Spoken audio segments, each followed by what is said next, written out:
Good morning students, standard 8. Today we will study synthetic materials. This is your chapter 5. Okay.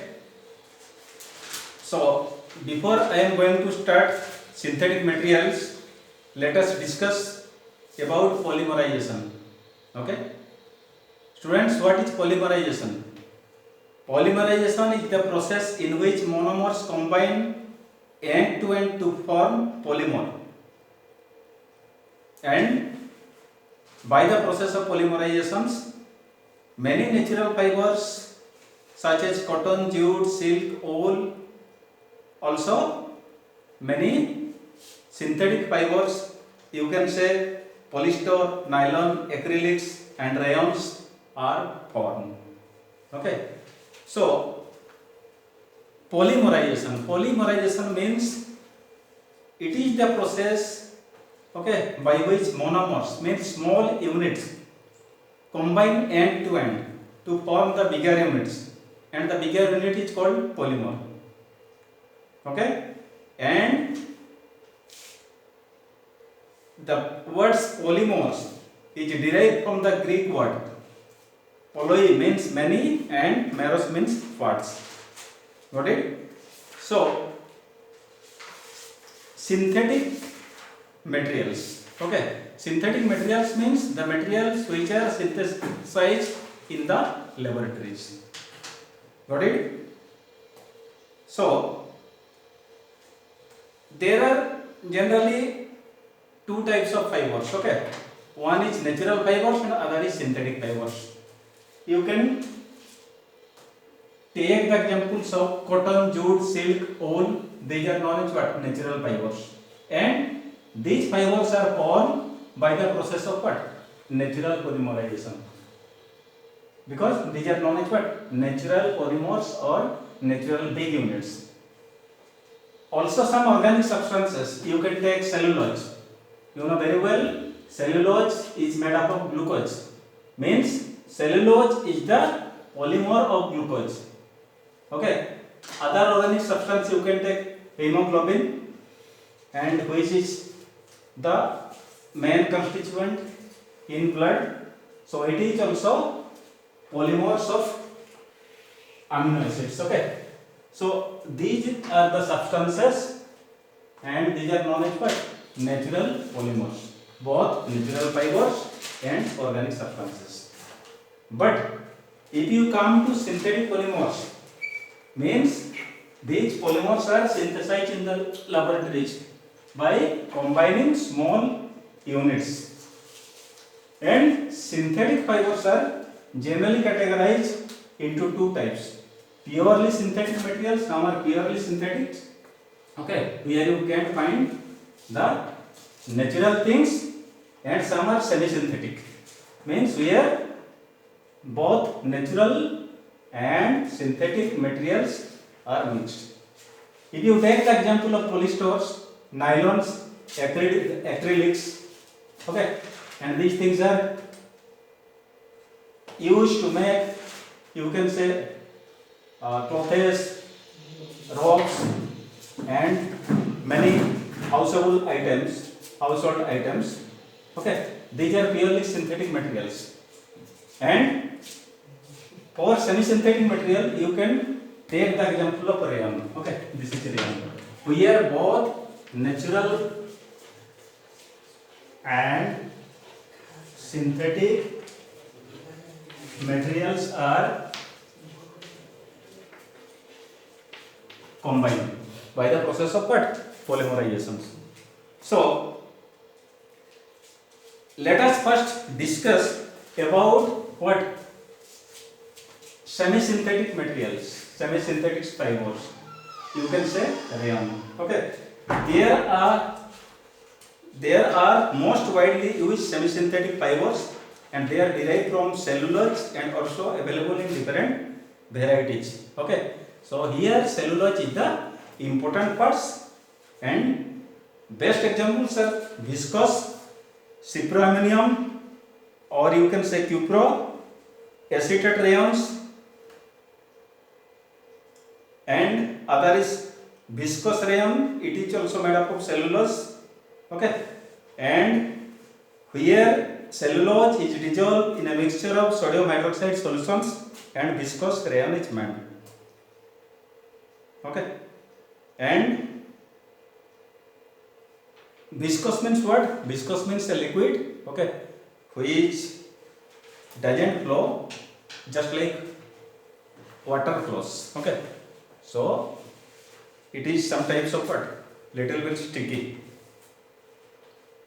Next, the viscous is then forced through sphincters, and where small balls are there into an, then it is passed through an acid bath and filaments of viscous rayons are obtained. And what about cuproammonium? That is cupro, a copper sulfate solution. Okay, it is blue in color. On treatment with an excess of ammonium solution gives a deep blue solution of a compound, and cuproammonium hydroxide cellulose is dissolved in this solution.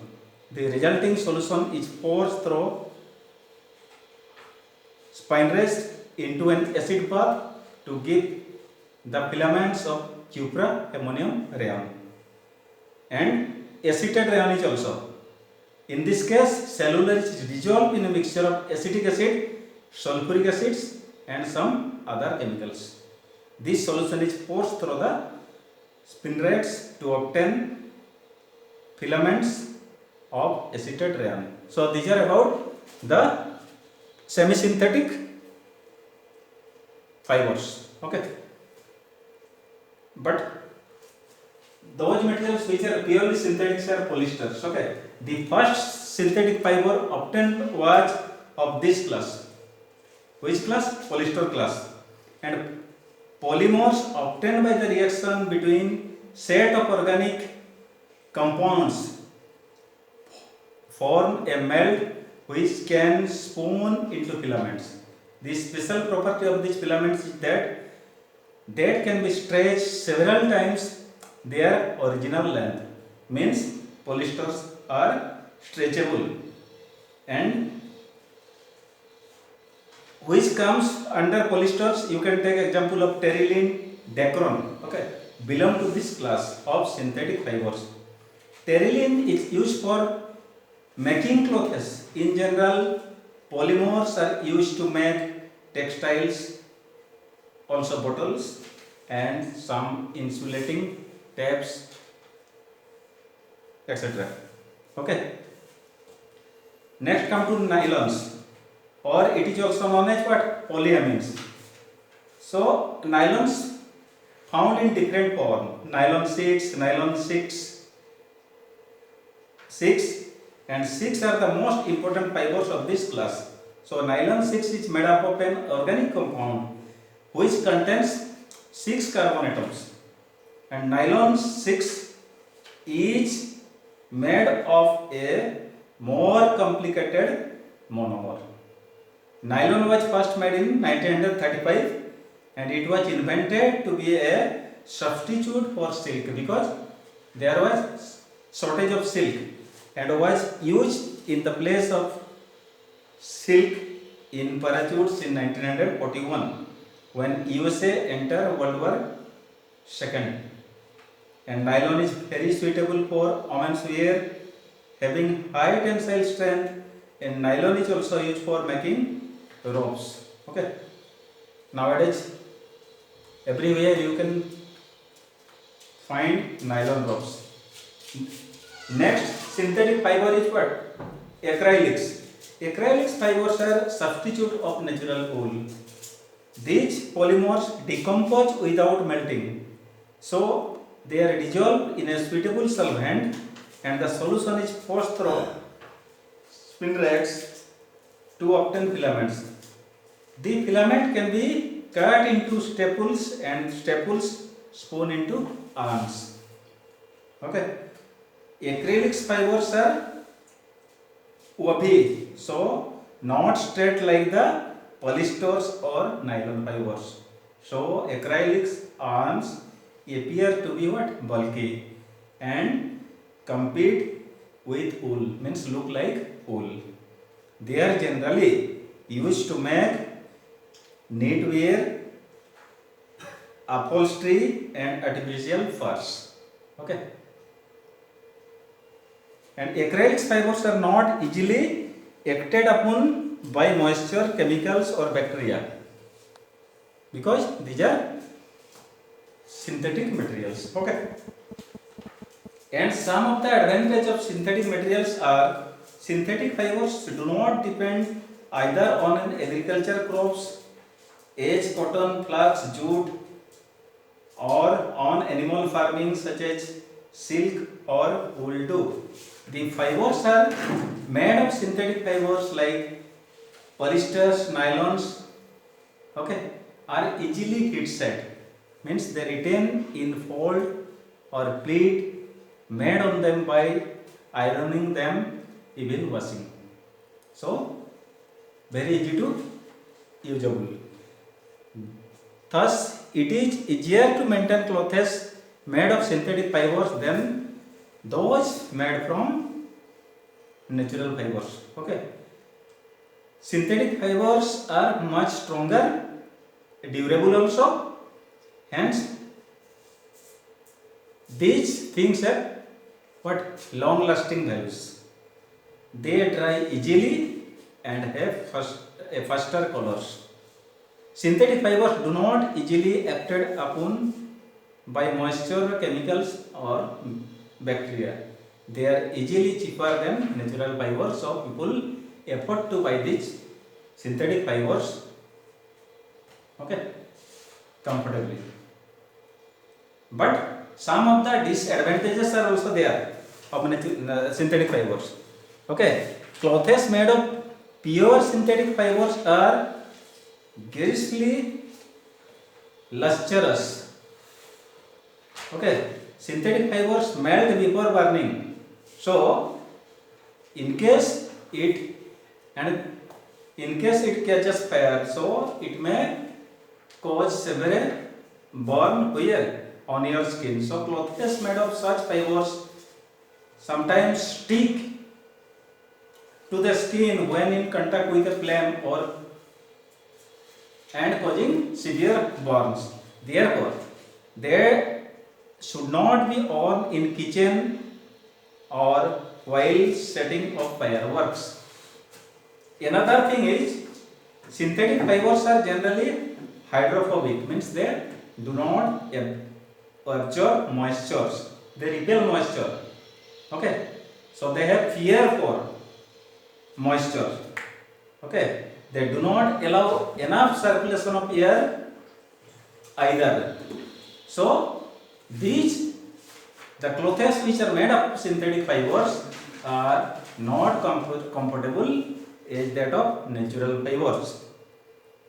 Just like natural fibers are hydrophilic, means these absorb moisture and they allow air circulation between your body and the surroundings. Therefore, clothes made of natural fibers are comfortable to wear as they allow sweat to evaporate.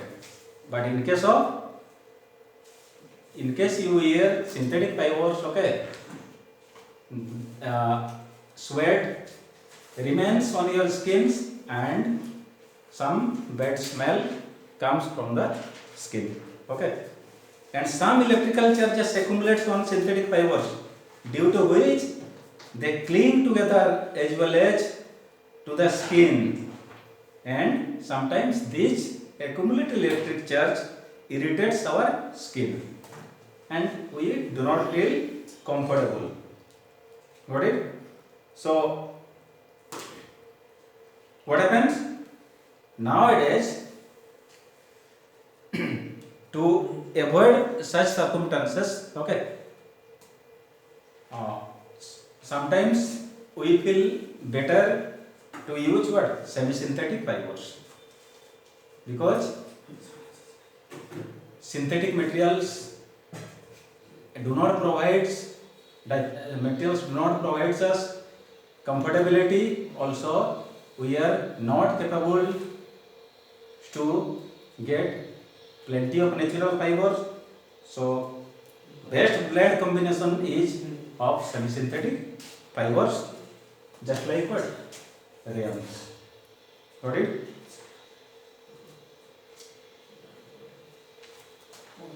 Next we will study about plastics, okay? Because plastics are also formed by the process of polymerizations. And when you come to study plastics, okay, you will find different kinds of plastics, but some of the important plastics are, some are thermoplastics or thermoplast, and some are thermosetting plastics or thermosets. Thermoplastics retain their plasticity even after repeated heating and cooling. Which one? Thermoplastics. Okay. So this thing can be easily recycled, but if you come to thermosets, they cannot be molded over and over again. So thermosetting plastics, one set after being melted, cannot be molded again.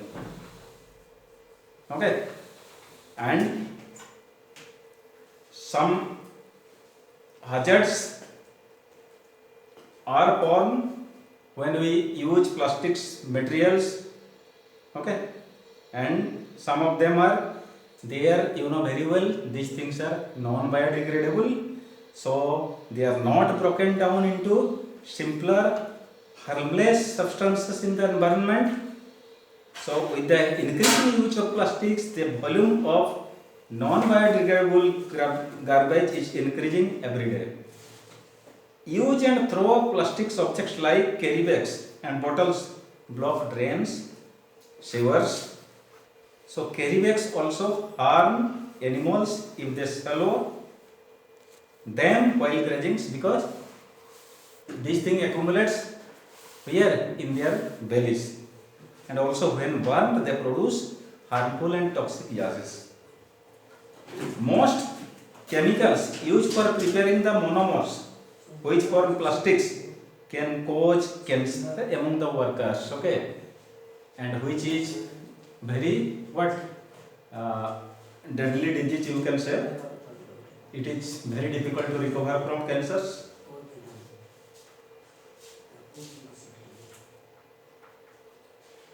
Okay, so this is about synthetic polymers. I want to finish the class today. Next class we will study some types of rubbers, adhesives and lubricants. Thank you. Have a nice day.